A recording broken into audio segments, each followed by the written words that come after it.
If you're thinking about buying or selling real estate in the Lowcountry of South Carolina, and you've got questions about what that process looks like, in particular from contract to closing, today we're going to break down the process and we're going to give you the tips and the information you need to make sure you have a happy storyline to get to a great closing. So let's get after it.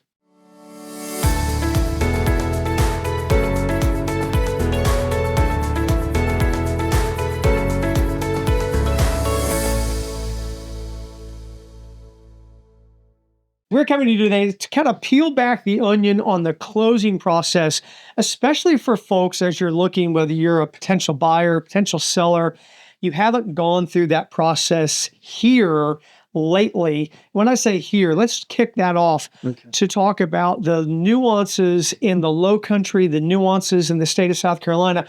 And we kind of thought, well, how do we educate folks about this process in the context of something that is palatable? And let's talk about it like a storyline. Okay, let's think about the closing process as a storyline.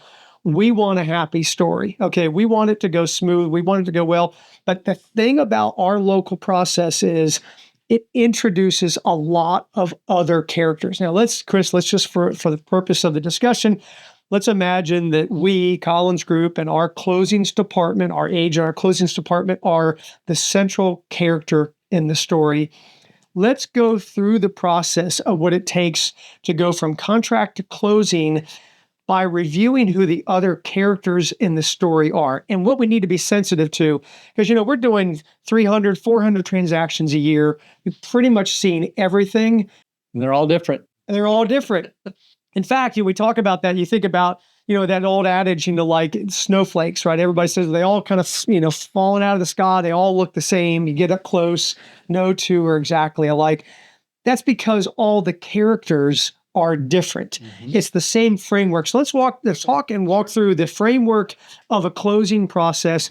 Who's the first character that we're typically coming up against and meeting in the storyline? Well, it's the other agent. Right. So whether you're working with a buyer or working with a seller, you're going to have the other agent. That's the first communication. That's the first conversation.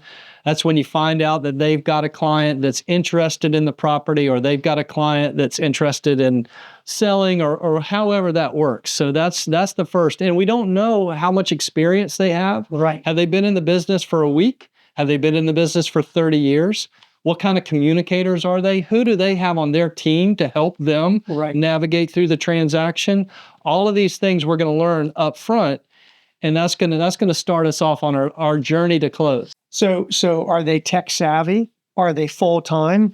Are they positive? Right. Are they problem solvers? Are they problem solvers? Are they problem creators? And, there's a lot of agents in the market. And so central character role is we got to kind of read the room on that. That's right. And figure out, okay, on this one, we got to roll up our sleeves. We're going to have to lean in more. Or, boy, that's a great agent. We worked with them dozens of times. They're very predictable. We kind of know they enjoy and appreciate how we work, et cetera. So that's critical to making sure we're setting off on the right foot, right? The next character is the other party. Okay, so we're working with the buyer. That means the seller, or working with the seller, and the other agent has that buyer. So many times what we're finding is that they're the wild card, right? What are their hot buttons? What are their personalities like? What's important to them? What's their communication style? How urgently are they engaged in the transaction, et cetera? And so it's really important for us to read the room on that, to understand what they're up to, what's important to them, all while making sure we advocate for our party. But keep in mind, advocating for our party, and a lot of times means setting the stage for a smooth, happy storyline. Right? That's right. It's really important to understand, and we get this information from the other agent a lot of times, but what's important to the other party? You nailed it with that, because that is what I think shapes the story to get to the finish line. You've said this in the past about intent. Yes. The intent of the seller to sell, the intent of the buyer to buy. We need to read that and understand that right up front. And we need to know how they feel about the transaction, how much they want it, what's important to them. It's not always price. Price is a component of it, but there might be other factors that we need to be considerate of to get us to a smooth close. 100%. And it's every good transaction. And think about the storyline really is already pre-written. That's the contract sale. That's right. Right. So the negotiation with the other party and the terms that are established, every good transaction is a give and take. It's never one-sided.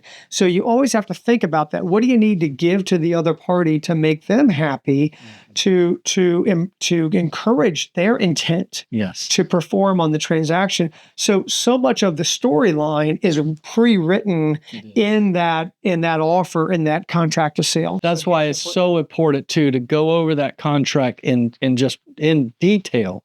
And we've mentioned this before, because any change or any, we need to do this, or after the fact, after the contract's been ratified, that's usually not as smooth of a process. Right. If it hadn't been addressed up front.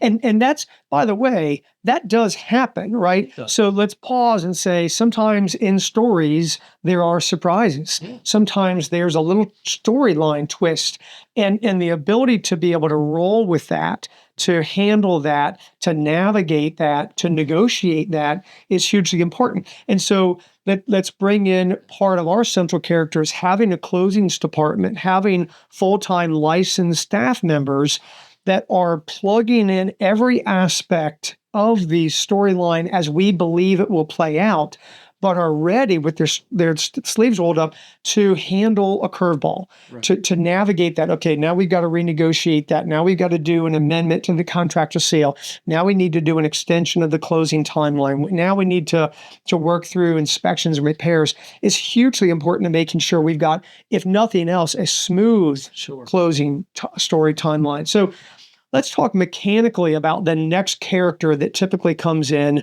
which is the attorneys. The attorney. The closing attorney. And if you don't buy and sell real estate here locally frequently, you may not even know.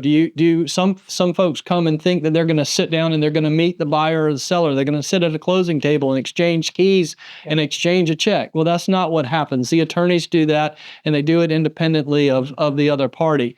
But one thing is important to know. I mean, people are coming to Hilton Head from all over the country. We've talked about that before. 30 some states we're buyers from.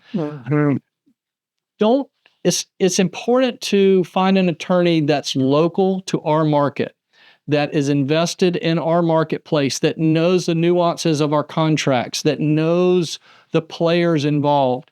A real estate focused local closing attorney. We can't stress that enough.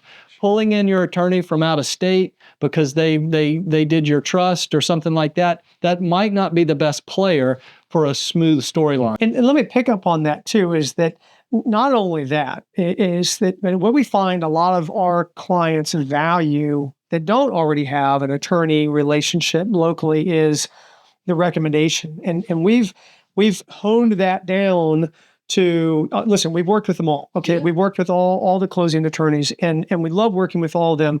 We really love working with a smaller number of them who are adoptive of systems and processes and communication style that really parallels the way that we operate. And so that character is important because you need to have someone that you have a good relationship with and that we have a good relationship with. Heck, a lot of times it's just as much about their paralegal as it is the attorney, because the paralegals are usually doing the heavy lifting, the day in and day out transaction components of that. And one note of that is that sometimes we get buyers and sellers that say, listen, let's have we and the other party want to use the same attorney. I have the seller and the buyer use the same attorney. It can happen from time to time. We tend to advocate, again, we want the happiest storyline possible, tend to advocate having separate attorneys. Not that we're looking for conflict, but we're looking for the ability to overcome conflict and to resolve it timely without any challenges. Worst case scenario that we've ever seen is you have a buyer and a seller that share the same attorney. An issue, a curveball develops, and the attorney can't resolve it. Turns out that attorney can't say, well, you know what, Mr. and Mrs. Buyer, I'm going to hang with you, Mr. and Mrs. Seller. You need to go find somebody else. They have to split. Both sides have got to go find new counsel. So we oftentimes find, since there's really no cost savings of significance established there, Go ahead and start out with your separate attorneys on that. Okay. So let's go through the next aspect that we're typically seeing more and more in transactions, which the other next character is inspectors. Yeah. So inspectors come into play. Home inspections are common here. We actually have multiple types of inspectors that might come into play. You might have a home inspector, a CL 100 inspector, which is your termite, wood rot, that kind of inspection. You might have a pool inspector. You might have an HVAC inspector that comes through. You might have a stucco inspector that comes through. You might have a structural engineer. Yes. There's a lot of people that all of a sudden come into play. And so that is all of a sudden you're introducing a whole nother player, but then that spreads even further because after that inspector has done their inspection and provided their report, and we've navigated through the report, and we have items that need to be addressed one way or the other, how does that happen? If it happens with a credit, then we get the closings department back involved, the attorneys back involved, we draft language for that. Yeah. And maybe repairs need to take place. Okay. Well, are the repairs going to happen before closing? Are they going to happen after closing? Who's going to pay for it?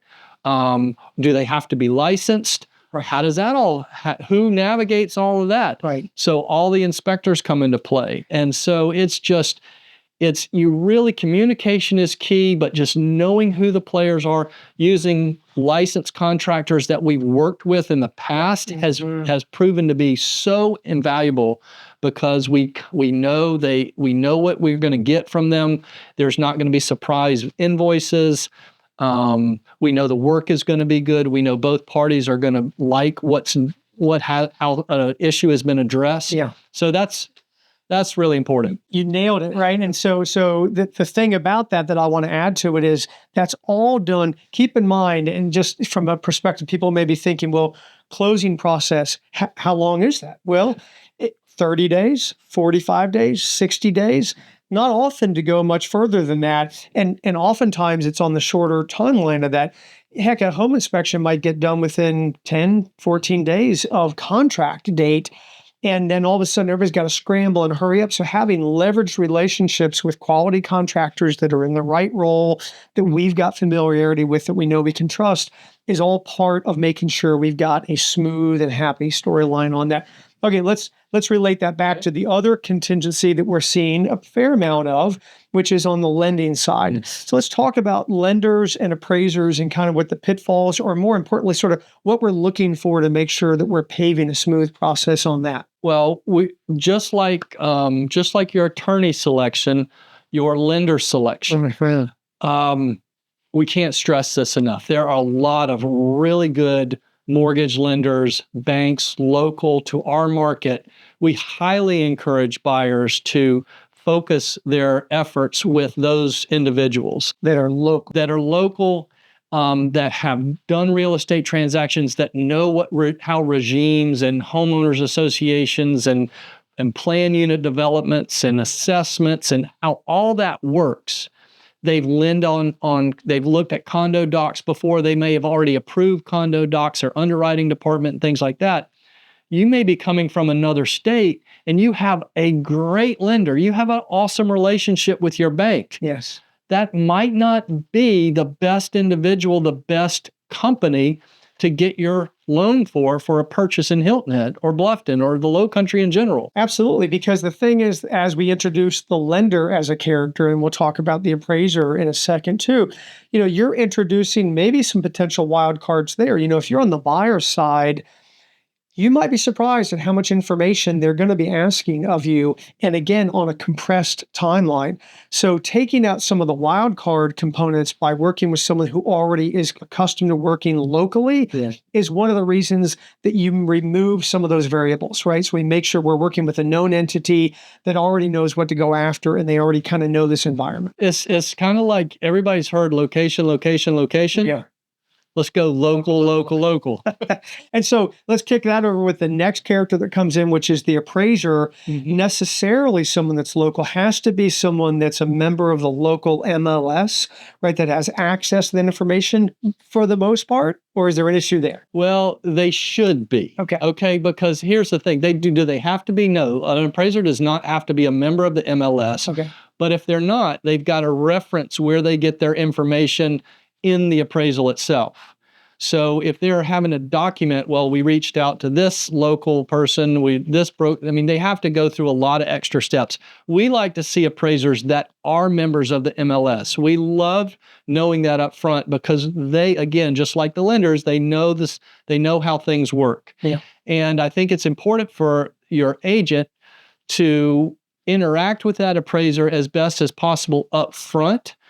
Do not try to, in no means, try to influence an appraiser. That's against the law, Of course. But what we want to do is, if we know the appraiser, if we know if they're very experienced in a market, if they're knowledgeable in the market, we can be a little bit more hands-off. But if they're coming in from another city or somewhere else and they really don't know about a marketplace, I think giving that appraiser as much information before they start their assignment, I think that goes a long way. Well, and coming back to that local aspect, because so many times the appraisers are reaching out to agents that aren't necessarily involved in the transaction, and they're wanting to peel the onion back on that transaction. Hey, Chris, I'm looking at this property. It's comparable to a deal I'm working on.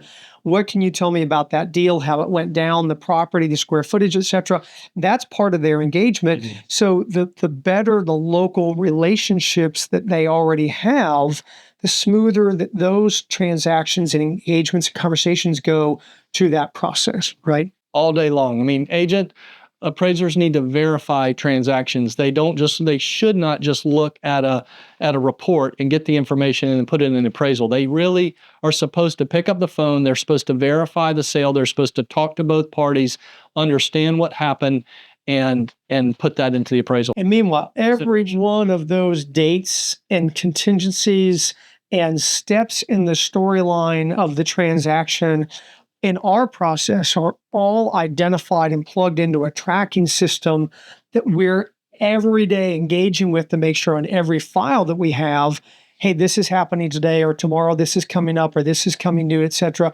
And we're taking proactive and preventative steps to make sure that everything goes smoothly through the process. And meanwhile, by the way, we want to think, okay, those are all the characters, in addition to the central character of our group, but there are other characters that come into play. We just don't always know who they're going to be. Right. It could be a relative. It could be an outside issue. It could be something that comes up. It could be an employer because the buyer's lender says that they need more time to get documentation. We don't always know who that is. That's where the snowflake uniquely takes its shape and form. And really the goal is, and I think you guys can tell we're super excited about it, is that this is where the heavy lifting of the transaction is. The whole getting to contract process can be fun, it can be challenging, it can be whatever it is, but there's so much more that happens from that point of negotiation to closing and frankly beyond, because then you've got pre-closing inspections, you might have last minute issues, you've got issues about how do you handle keys and garage door openers and contracts and power and utilities. I mean, there's so much more engaged in that. And it's just so important in order to have a smooth story. It's so important to have all that up on the storyboard and make sure that we're kind of working our way. And I think having a closings department, I think having a centralized department that helps navigate all of that is so important, because you're going to have questions. Do I turn off the power? When do I cut off the water? When do I cancel my home insurance? When do I do this? When do I do that? The reality is you really need to be smart about that stuff, because those things you need to keep on. You need to keep your insurance in force, all of that until the closing is over. 100% to make sure that the storyline oftentimes can, in a bad way, perpetuate past closing, because there could be situations like, well, we moved in and no one turned the power over. This didn't happen. So being able to lay all that out ahead of time, who do we use as contractors? Who are the valued vendors? Who do you like as a mover? Who do I use as a packer? I mean, the list goes on and on. We all know, guys, if you've bought and sold real estate, you know all this. We're just talking about how do you make that a smooth and happy story from beginning to end, and in our process locally. That's a little bit of insight about what it looks like. And guys, we look forward to helping you on your next transaction sometime soon.